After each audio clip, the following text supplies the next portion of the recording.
Bonjour à tous et à toutes, j'espère que vous allez tous bien. Dans cette nouvelle vidéo, j'aimerais vous raconter une anecdote.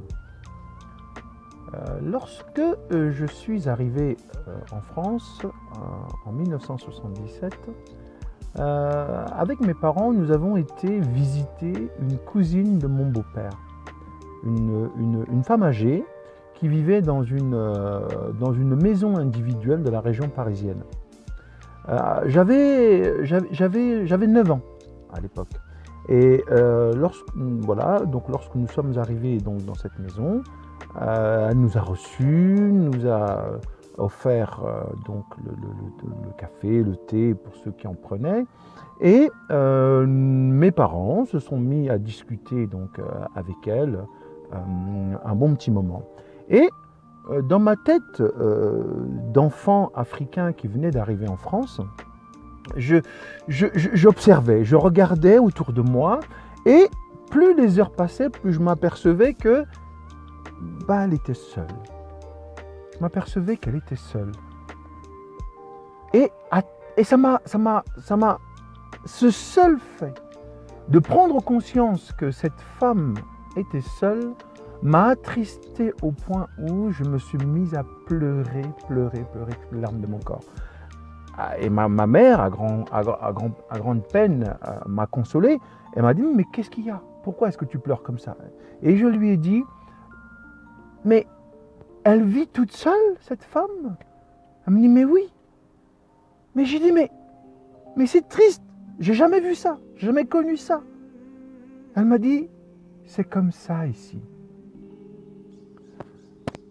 C'est terrible. C'est une anecdote que je voulais vous raconter parce que quand je vois comment nous traitons nos parents, quand je vois comment nous traitons nos grands-parents, quand je vois la prolifération des maisons de retraite, des maisons de repos,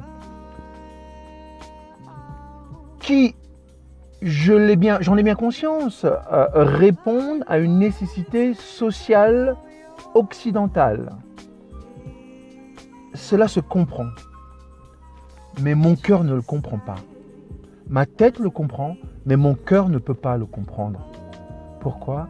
Parce que ces personnes nous ont donné la vie. Ces personnes nous ont donné la vie. Il y a des parents qui choisissent de ne pas donner la vie, mais ces parents-là ont choisi envers et contre tout, de lutter envers et contre tout pour nous donner la vie et pour nous permettre d'avoir la vie la plus agréable possible. Et nous, la seule chose que nous pouvons faire pour les remercier, c'est de les laisser tranquillement aller dans des mouroirs que l'on appelle des maisons de retraite, de payer 2 000, 3 000, 4 000, 5 000, 6 000 euros par mois, lorsque certains le peuvent, et d'être psychologiquement apaisé en se disant « là-bas au moins, on s'occupe d'eux ». Mais vous comprenez que ces parents, à partir de ce moment-là, ne peuvent plus attendre qu'une seule et unique chose, mourir. Ils n'attendent plus que de mourir.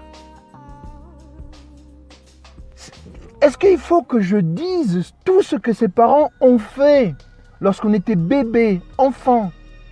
La manière dont elles nous ont décrottés, les nuits qu'ils n'ont pas dormi, l'argent qu'il a fallu qu'ils aillent gagner à la sueur de leur front pour nous nourrir. Il y a des parents qui mentent à leurs enfants en leur disant « je n'ai pas faim, vas-y mange-toi, moi aujourd'hui j'ai fait le régime ». Mais parce qu'ils n'ont pas assez d'argent pour pouvoir eux manger, mais ils préféreront que leurs enfants mangent d'abord. Évidemment qu'il y a des exceptions. Évidemment qu'il y a des exceptions extraordinaires où les parents font autrement. Mais, vous et moi, est-ce que c'est vraiment le cas?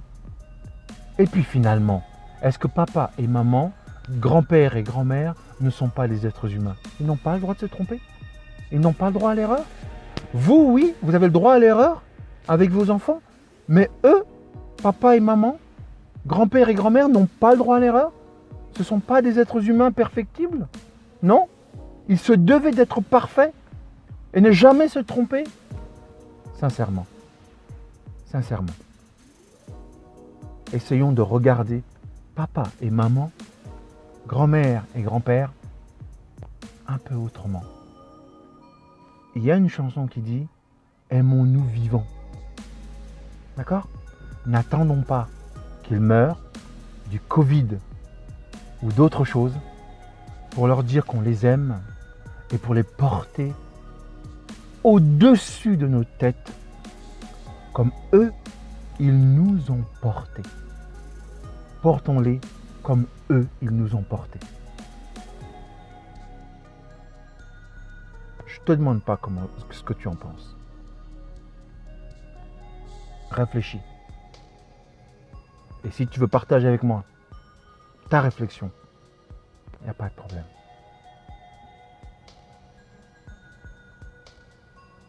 À bientôt.